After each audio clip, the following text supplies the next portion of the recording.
Donc nous revenons encore sur des vidéos de l'entrepreneuriat agricole, donc en agriprenariat on va dire. Donc on a parlé sur récemment les anciennes vidéos, on a parlé vraiment dans la généralité de l'entrepreneuriat en général. Mais là on parle vraiment de l'entrepreneuriat agricole. Donc j'avais dit récemment sur une des vidéos de l'idée et on avait aussi parlé de la passion dans le projet. Voilà. Et c'est toujours important. Il faut savoir aussi avoir aussi de la détermination. Soyez prêt à être déterminé dans votre idée. Ce ne sera pas aux premières difficultés que vous allez lâcher l'affaire. Donc, soyez prêt à être déterminé et à anticiper aussi. Anticiper dans vos dépenses, etc. Tout ça, c'est dans la généralité. Donc, on met ça dans la généralité. Maintenant, on parle aujourd'hui du marché, c'est-à-dire qu'est-ce qui se fait, comment vous allez voir le marché qui est là. Donc, on dit souvent en agriculture, vendez avant de produire. Ça, c'est vu. Il ne faut pas le prendre à la lettre non plus, ces mots. Donc, vous vendez avant de produire, c'est-à-dire trouver déjà un débouché à vos productions. Allez faire un petit tour au marché, discuter avec les mamans qui vendent ou bien les grossistes, peu importe, et trouver une idée à votre projet. Voilà. Enfin, trouver une idée, trouver des débouchés à votre projet, des gens avec qui vous pensez que, éventuellement avec des échanges, ils vont éventuellement acheter vos productions.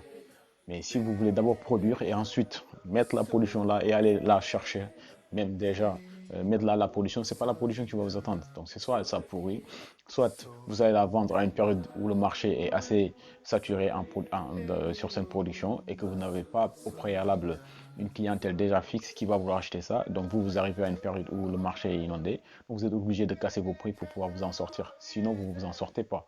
Voilà, donc au préalable, allez dans le marché, discutez avec des femmes, ça ne coûte rien du tout, prenez des numéros, etc. Soyez vraiment au contact humain avec le marché. Et prenez des numéros des gens qui sont sur le marché, des gens qui écoulent la marchandise, et vous leur dites, est-ce qu'ils ont, éventuellement, ils sont intéressés par telle production de tel légume.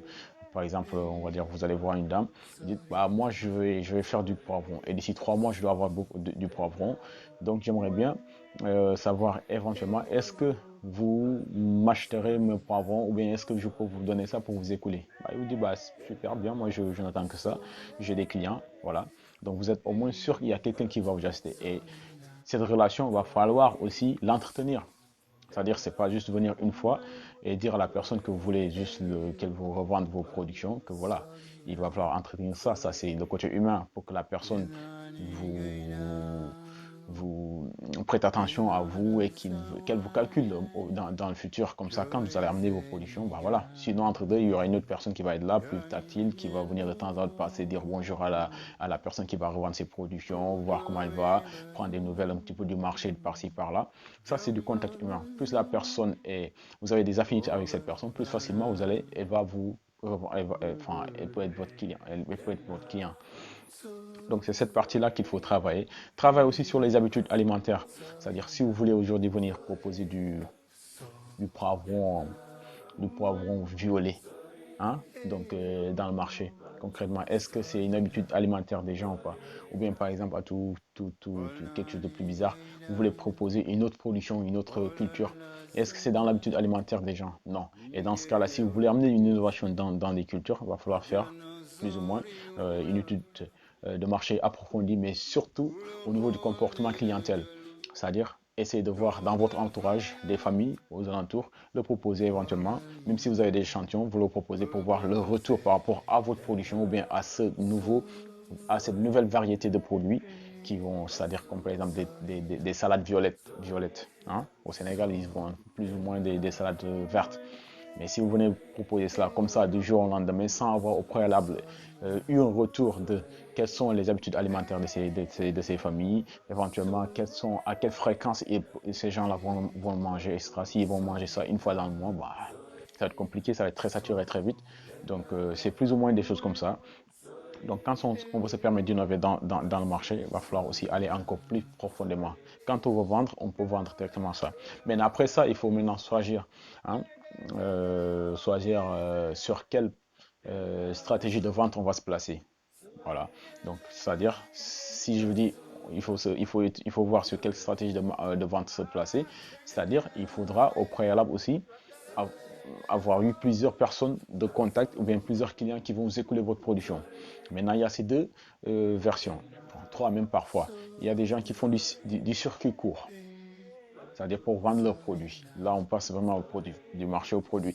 Pour vendre le produit, il y a le circuit, il y a des gens qui font du circuit court, il y a des gens qui font du circuit long, il y a des gens qui font plus ou moins un circuit semi-long, semi-court. Mais bon, on prend en règle générale du circuit court ou du circuit long, savoir où se placer, etc. Et pouvoir bien s'orienter parce que l'un ou l'autre, chaque décision qu'on prendra de quel circuit on va vendre notre production, forcément, il y aura un impact. Il y a forcément des avantages et des inconvénients de chacun des deux et qu'il faut parfois assumer et pouvoir anticiper. Donc, on va parler de cela dans la prochaine vidéo et éventuellement essayer d'étaler un peu près plus ou moins les deux circuits, comment nous on pense, les avantages et les inconvénients de chacun et éventuellement après libre à chacun de pouvoir choisir par rapport à ces facilités qu'il a sur son milieu. Donc on vous donne rendez-vous dans une autre vidéo, Inch'Allah, donc dans bientôt. Merci.